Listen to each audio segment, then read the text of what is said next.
Good day, I am Shaira Yvonne Vitto, and I am together with my group, which is Team India.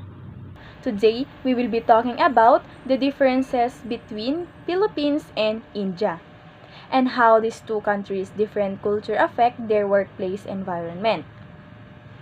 So basically, Hofstede's six-dimension model of national culture consists of six dimensions. The cultural dimensions represent independent preferences for one state of affairs over another that distinguish countries rather than individuals from each other.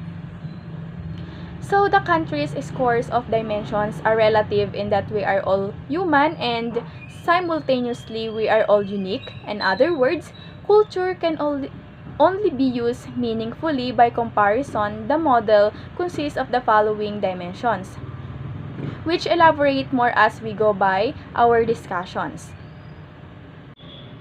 So this is the graph of cross-cultural comparison of India and Philippines. First, we have power distance. In the Philippines, this distance deals with the fact that all individuals in societies are not equal. It expresses the attitude of the culture towards these inequalities among us. Power distance is defined as the extent to which the less powerful members and organizations within a country expect and accept the power is distributed unequally. At a score of 94, the Philippines is a hierarchical society. This means that people accept a hierarchical order in which everybody has a place and which needs no further justification. Key in an organization is seen as reflecting inherent inequalities. Centralization is popular. Subordinates expect to be told what to do, and ideal boss is a benevolent autocrat. So, the high power distance implies the idea that those in empire position, such as coconut farmers, are willing to accept and expect social inequality. For example, even though raising is an issue, most coconut farmers are likely to just accept the situation because they don't hold any higher position to complain or voice their disagreement for the situation. Another example is that as the elder might believe that they are knowledgeable and having nothing to learn or improve, young people might not bring ideas forward under this innovation might not be welcome only owing to the fear of being too progressive. While India, the score high on this dimension, 77, indicating an appreciation for hierarchy and a top-down structure in society and organizations.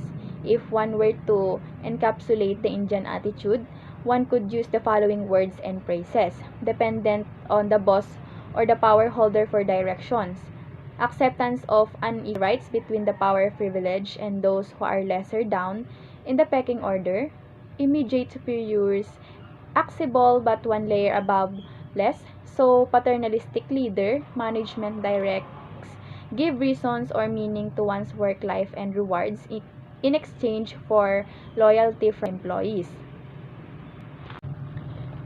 So there is one thing that I found unique about Indians is that they are highly receptive to soft power beat the charisma of leadership, opinions of experts, or the inherent respect for authority figures.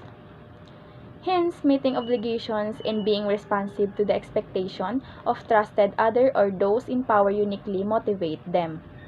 So, one research suggests that Indians tend to be oriented more towards meeting obligations relative to enhancing individual autonomy, unlike in the Philippines where citizens are protesting against the lockdown by framing it as the suppressions of individual freedom.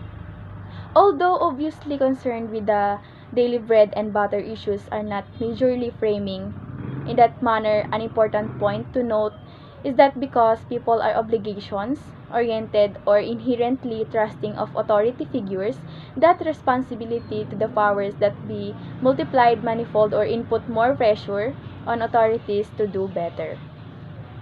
And now for this time, let us compare the individualism of Philippines to India. Or the fundamental issues that will be addressed by this dimension is the degree of interdependence a societal maintains among its members, It has to do whether the person's self-image is defined in terms of I or we. In individual societies, people are supposed to look after themselves and their direct family only, while compared to collectivist societies, people belong to in a group that take care of them exchange for loyalty.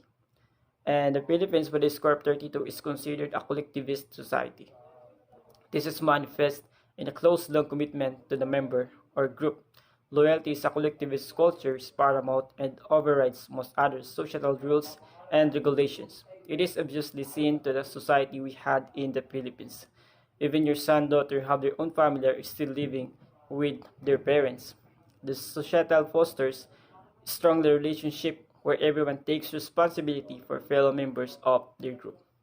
While the India, with a rather intermediate score of 48, is a society with both collectivistic and individualistic. The collectivist side means that there is a high preference for belonging to a larger social framework, in which individuals are expected to act in accordance with the greater good of one's defined or in groups. In such situations, the actions of the individual are influenced by various concepts such as the opinion of one's family, extended family, neighbors, work group, and other such wider social networks that one has some affiliation toward. For a collectivist to be rejected by one's peers, or to be tough, lowly, or by one's extended and immediate in groups, leaves him or her rudderless and with a sense of intense emptiness. The employer-employee relationships is one of the expectations, based on expectations loyalty by the employee and almost familiar protection by the employer. Hiring and promotion decisions are often made based on the relationships which are the key to everything in a collectivist society. The individual aspects of Indian society is seen as a result of its dominant religion, philosophy, and this is one of the reasons why they are become individualists, and this religion is known as Hinduism. The Hindus believes in a cycle of death and rebirth, with the manner of each rebirth being dependent upon how the individual live and proceeding life. Therefore, individuals responsible for the way they lead their lives and the impact of it will have upon their rebirth. This focus on individual interacts with the otherwise collectivist tendencies of the Indian society, which leads to intermediate score in this dimension. The traditional Indian cultures strive to achieve a balance between a person's duty as part of the society and individual aspirations. The life of a person was divided into 4 parts to achieve this balance. This was called the Banashrama. The 4 stages were Brahmacharya. The first stage, this was the phase where individuality is emphasized. The family ties are unimportant in this phase, as attachment was considered detrimental to the pursuit of knowledge. The second stage is Grihastha Ashrama. This is the phase where the individual contributes to the collective society as a householder. In this phase, the person gets married, has children, and involves himself in various professions to support his family. The third stage is Banaprastha Ashrama. Based on his level of maturity, he may think about cutting his family ties and wander off in preparation for the final stage. And the final stage is Sannyasa Ashrama. The person is ready to move to a state of detachment. In this phase, the seeker involves himself completely in the pursuit of self-knowledge. This is a stage where individual striving is required, as the collective has little or no importance. And that is all for the individualism of India compared to Philippines. Good day, I am Rikki Mae, Lejana, and what I will discuss is the cross-cultural comparison between masculinity in India and in the Philippines. We can see in the bar chart that Philippines has 64%, while India has 56%, which means that the percentage of masculinity is high and the femininity is low in both countries. A high score on this dimension indicates that the society will be driven by competition, achievement, and success, with success being defined by the winner or the best in field, a value system that starts in school and continues throughout organizational life. A low score on the dimension means that the dominant values in society are caring for others and quality of life. A feminine society is one where quality of life is the sign of success and standing out from the crowd is not admirable. The fundamental issue here is What motivates people wanting to be the best or liking what you do? The Philippines scores 64 in this dimension is thus a masculine society. In masculine countries, people live in order to work. Managers are expected to be decisive and assertive, and the emphasis is on equity. Competition and performance and conflicts are resolved by fighting them out. An example of masculinity in the Philippines is the presidential candidates in politics. The ones who often have the power to win the election are men because most of us believe that men can do more than women. Men have the ability to rule the country than women. India scores 56 on this dimension is thus considered as a masculine society. India is actually very masculine in terms of visual display of success and power. The designer brand label, the flash and ostentation that goes with advertising one's success is widely practiced. However, India is also a spiritual country with millions of deities and various religious philosophies. It is also an ancient country with one of the longest surviving cultures which give it ample lessons in the value of humility and abstinence. This often rise in people from indulging in masculine display to the extent that they might be naturally inclined to. In more masculine countries, the focus is on success and achievement validated by material gains. Work is the center of one's life, and visible symbols of success in the workplace are very important. In India, girls are valued less than boys, and this results in many inequalities in society. Girls attend school at much lower rates than boys, and today, the literacy rate is only 50% for women, whereas it's closer to 75% for men. Women experience lower rates of nutrition, health, access to school, and education. And female sex-selective abortion is rampant in the country. And today, you only have around 915 girls per every 1,000 boys, so you can see from some of these statistics that the problem is that it runs quiet deep in society. Therefore, masculinity in the Philippines and India are almost similar. Both men have more leverage and ability to do things. Men have more rights and freedom than women. There are only a few differences between their culture and beliefs, but the masculinity culture of the two countries is almost the same. A pleasant to everyone. I'm Shaira in Tansiongco, and the topic that I will discuss to all of you is about the certainly avoidance in Philippines and India. But before that, let me give you the trivia. The Philippines and the India have the same dimension because they are based in the law uncertainty avoidance. And in the law uncertainty avoidance is the cultures are comfortable with uncertainty and relax in the face of ambiguity or unstructured situations. And also, these cultures do not rely on heavily rule-oriented mechanisms for uncertainty mitigations that are typically more tolerant of risk-taking and more open to change. While the difference of high uncertainty avoidance is associated with reluctance to exercise autonomy and accept the responsibility. So here are the low uncertainty avoidance in the Philippines and the India. This is the comparison. They have a changing jobs much more easier to done. They have more tolerance toward people who are different.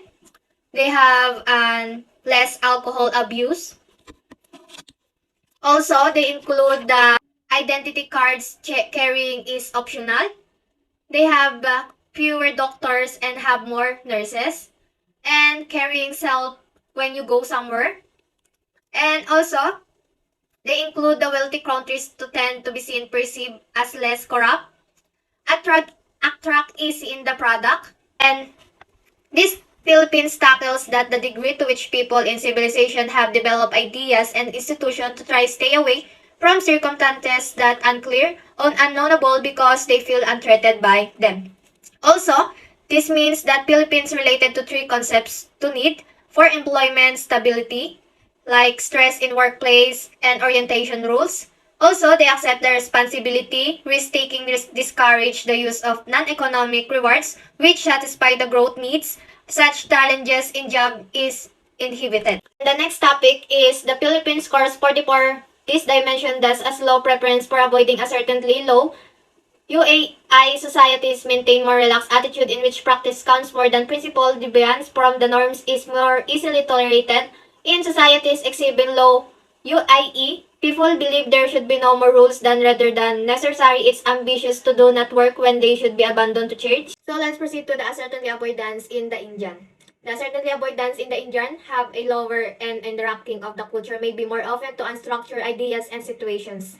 And the population may have a fewer rules and regulations controlling every unknown and unexpected event or situations. As in the case of high uncertainty avoidance countries, normally a low score is a good, as it means society is have a fewer rules and does not attempt control all outcomes and results.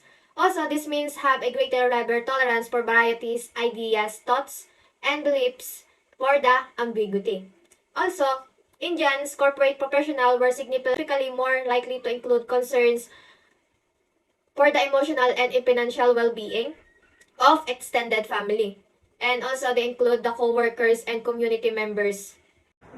Good day everyone, I am Janelle Lamis and I am presenting the long-term orientation of Philippines and India. This is the graph of cultural comparison of India, which is color blue, and Philippines, which is color violet. Long-term orientation in Philippines.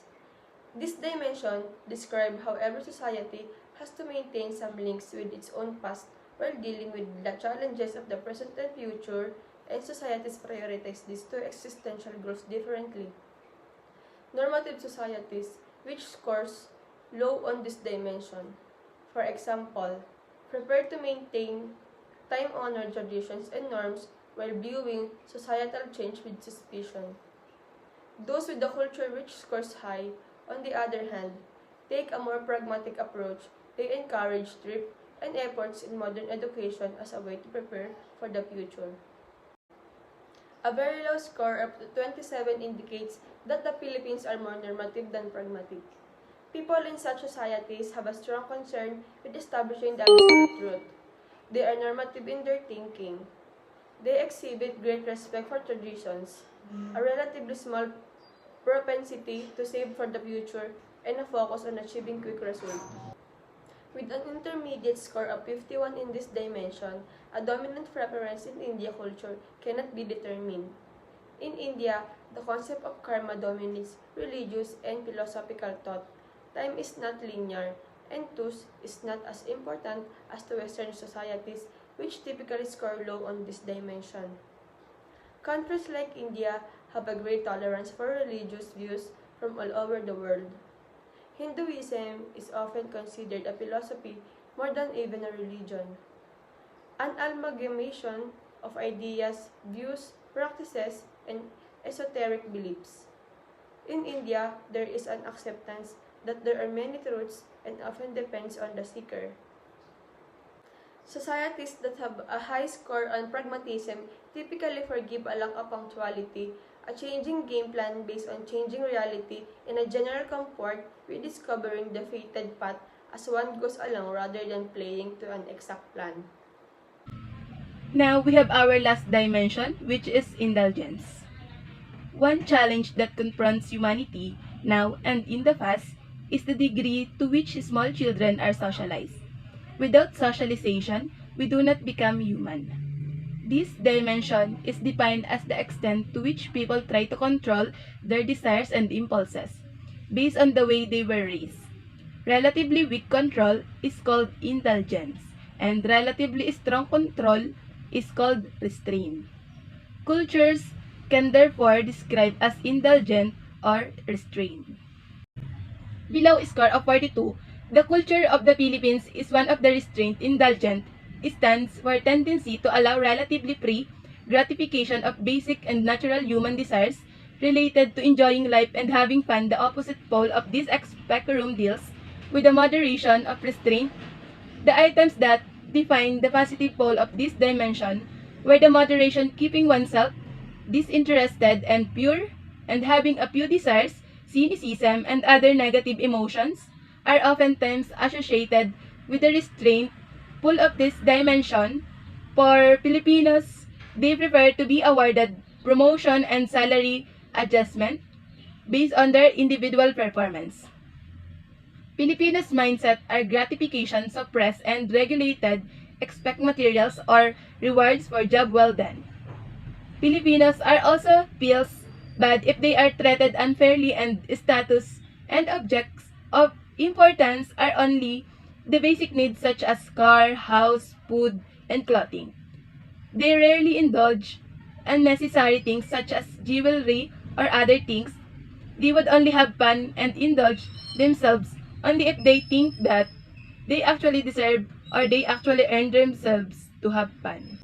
India received a low score of 26 in this dimension, meaning that it is a culture of restraint. Societies with a low score in this dimension have a tendency to cynicism and pessimism. Also, in a contrast to indulgent societies, restrained societies do not put much emphasis on leisure time and control the gratification of their desires.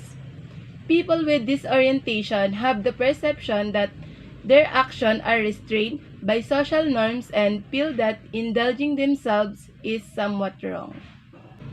And that would be all. Thank you.